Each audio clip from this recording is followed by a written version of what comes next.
Bata pa lang kami ni Bongbong.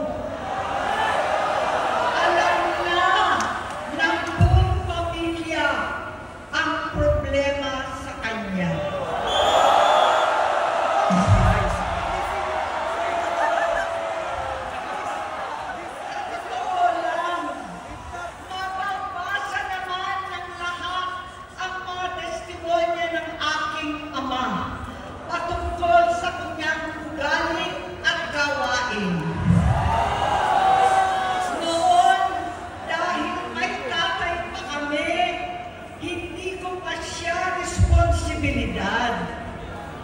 Noong tumatanda, ay mas naging nakakabahala. Batid ko na nagdadrag siya.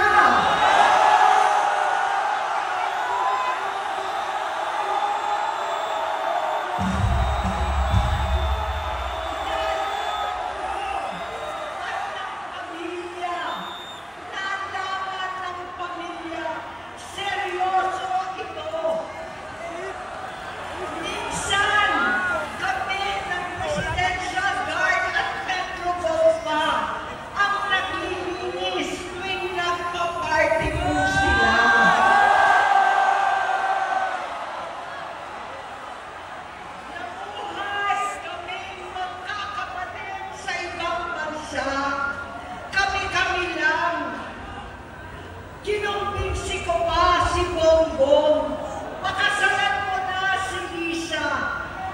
Naisip ko noon, kapag nag-asawa siya, malalagay na sa tahimik at magkakaroon ng direksyon.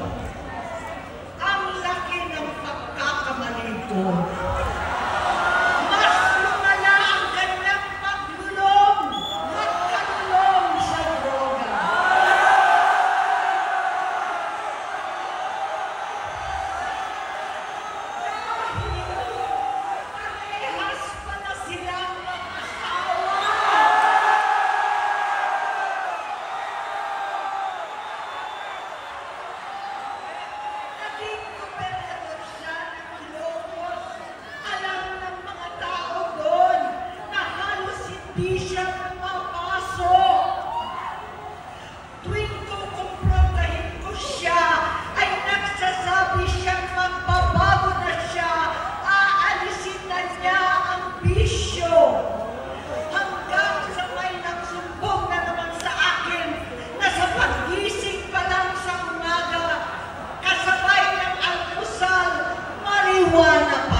Naligtas si Bongbong.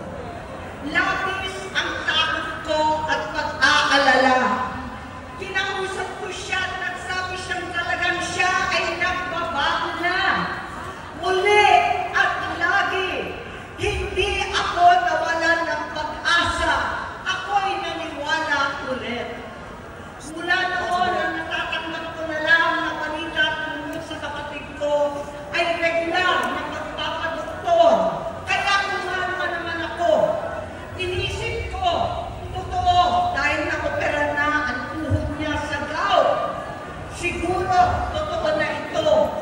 Hanggang nito, nalaman ko na tuloy ang paggamit niya sa mga party na garapalan naghahain ng droga. Pinagmamalaki pa ng mag-asawang kayang-kaya nila ang microdosing ng cocaine. Hati-hatiin daw para 4 na beses sa isang araw. Hindi mabibisto. Ang pagpapadoktor, pinalabas nila ang pag-stem cell. Nagpapaligtad ng dugo, nagpapa-blood transfusion. Kayang-kaya raw, hindi ko maintindihan ang pinagsasabi. Noong 2021, kahit papano, nagkikita kami at nagkakausap. Sumumpa siya sa akin talagang hinintunan niya.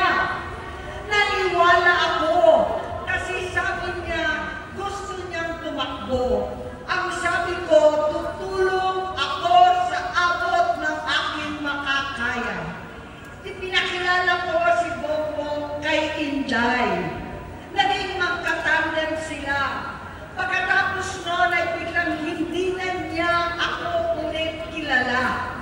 Kahit si Inday, nagtataka, bigla ko na itsapwera. Kahit ganon, nangampanya pa ako para sa kanya, kahit si Inday na lang ang aking nakakausap. Hindi ko alam bakit ako nakabang sa headquarters nila sa Mandaluyong. Hindi ko alam bakit walang nagre-report sa akin tungkol sa kampanya.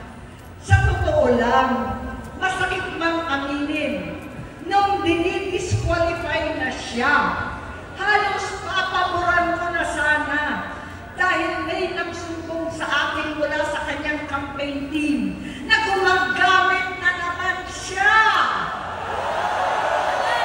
Nung sinabihan ko, siya at mga taong nasa paligid niya, nagkaisa silang tuluyan akong alisin sa kampanya na ako naman ang bumuo. Sinabi nilang gusto ko na siya ay mag-disqualify para ako ang pumalit. Hindi totoo yun! Iniisip ko ang kalagayan ng aking kapatid at paano siya magsisilbi kung ganyan ang kalagayan niya. Pero pinaparating sa akin na hindi siya lulong at minsan na lamang tuwing nagpa-party. Hindi ko maipaliwanag bakit gusto kong maniwala at hindi mawalan ng pag-asa. Noong nanalo siya, naging pinakamalayo na kami sa isa't isa. Maliban sa opisyal na takbuhan at kapag pumupunta yung nanay namin, hindi ako sumama sa loob ng 3 taon dyan sa Malacanang. Dahil lantaran na doon ang inuman, ang paggamit nila ng cocaine at mga bawal na gamot. Hindi ba nila nakikita, naririnig, kakaiba na siya magsalita, hindi na maintindihan kung ano-ano na sinasabi at wala na sa sarili. Nagtatago sa kabaitan niya ang pang-aabuso niya sa droga at nagbubuhay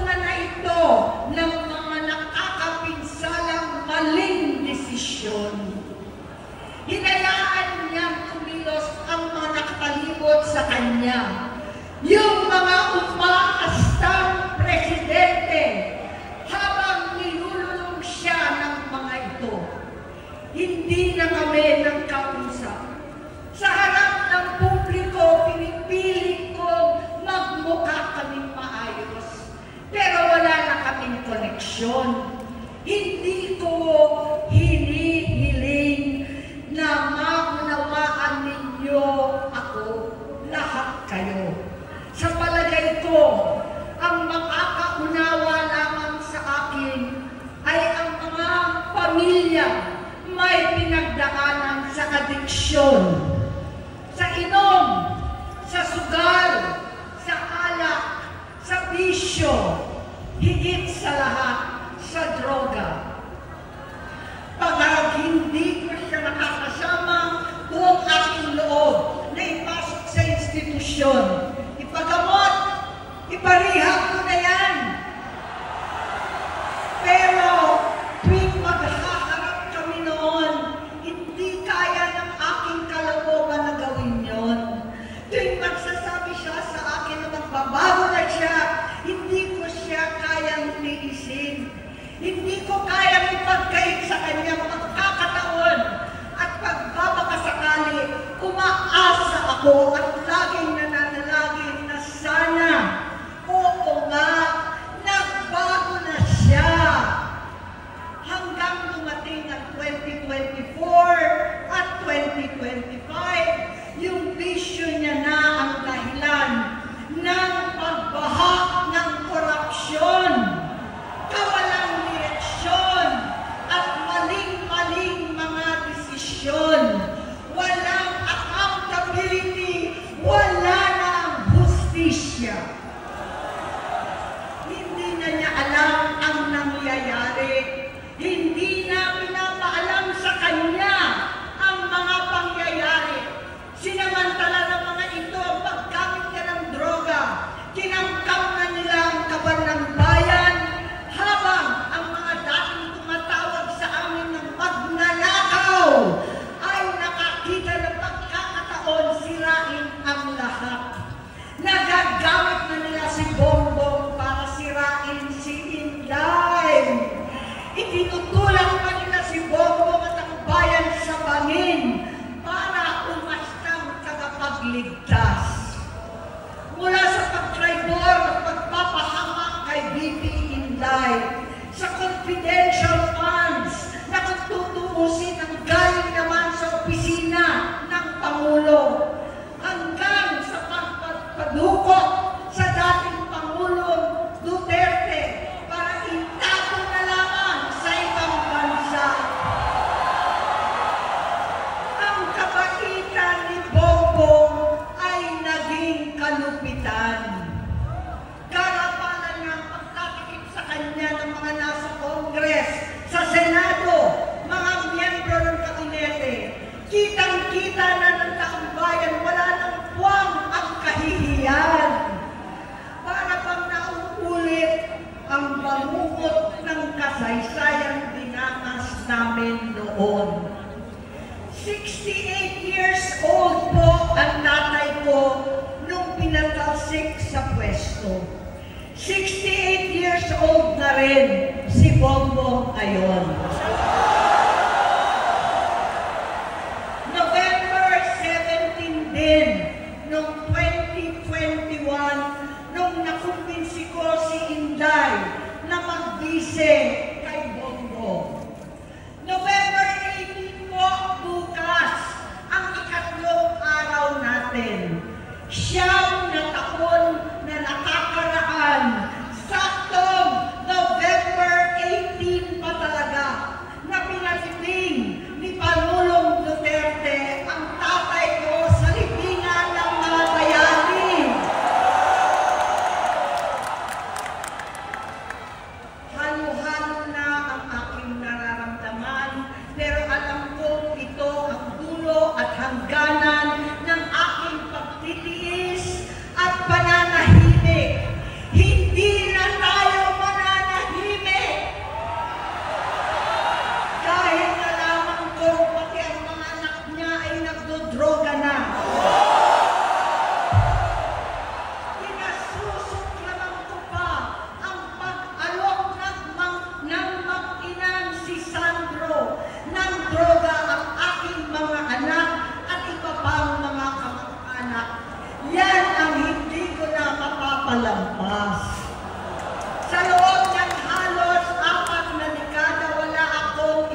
pamilya Marcos. Gusto kong ibangon ang dangal ng aking ama. Sa pamamagitan ng nagpagtatrabaho para sa bayan, sinikap kong maging mabuting gobernador, kinatawan, senador. Hindi ako halos nagpapahinga para makapag-iwan sana ng legasiya na kapag sinabing Marcos, nabawi na namin ang tingin sa nakaraan. Ngunit sa kagustuhan kong maging responsableng anak, matupad ang pangako ko sa aking ama, nabigo akong maging mabuting kapatid. Naging mahina ako kay Bongbong. Sa kapulisan at sundalo, sa lahat ng mga leader at tagapagpatupad ng batas, siya ang Pangulo natin ngayon. Sinabi ko kung anong kalagayan niya ngayon. Tulungan niyo akong mapabuti ang kanyang kalagayan. Tulungan niyo akong matulungan siya. Hindi niya ako kalaban. Ang kalaban niya ay ang sarili niya.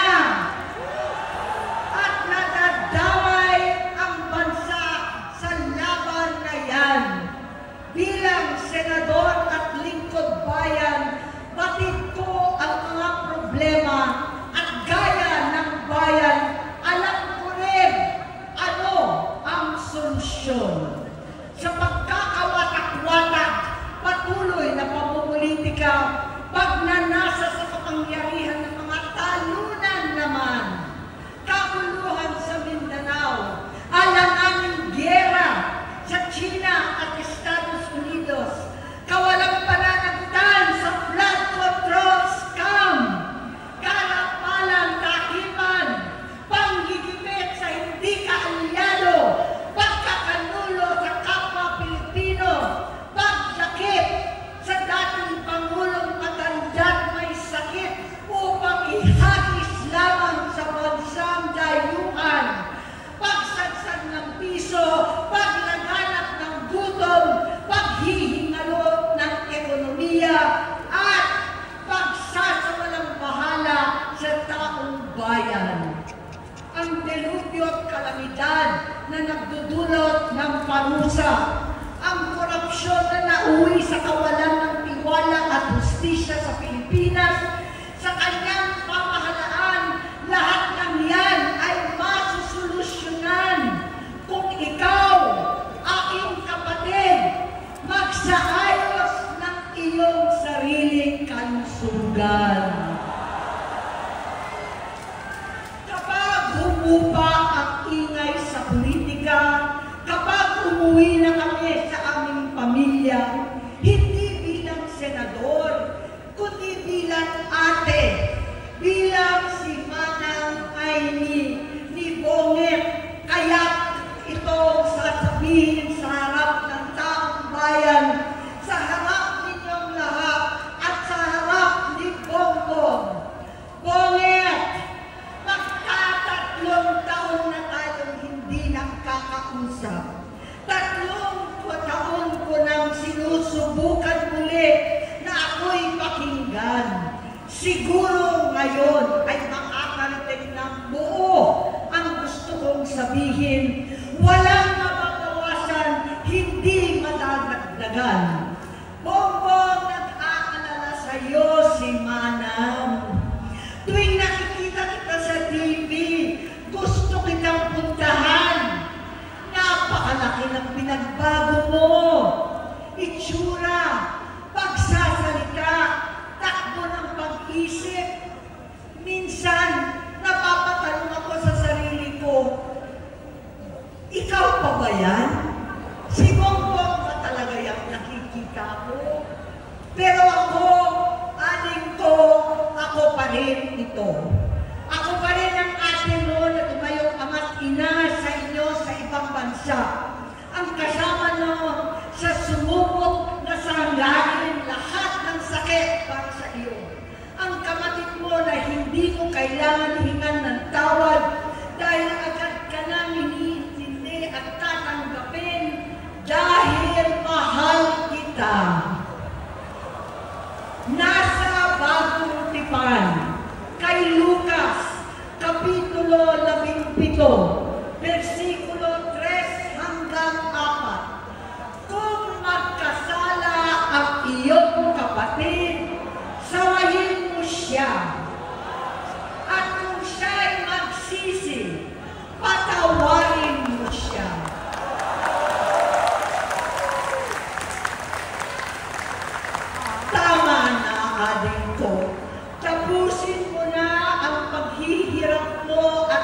bayan.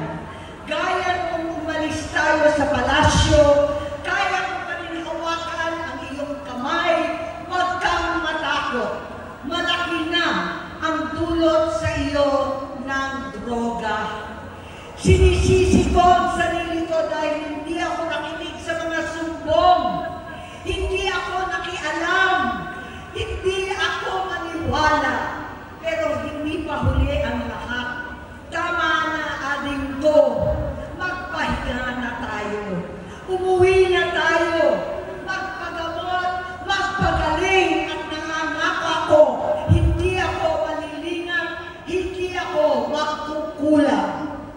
Lahat ng kasama mo ngayon, hindi natin kasama sa pinakamadilim na bahagi ng buhay natin. Kasama mo sila ngayon dahil nasa taas ka pa.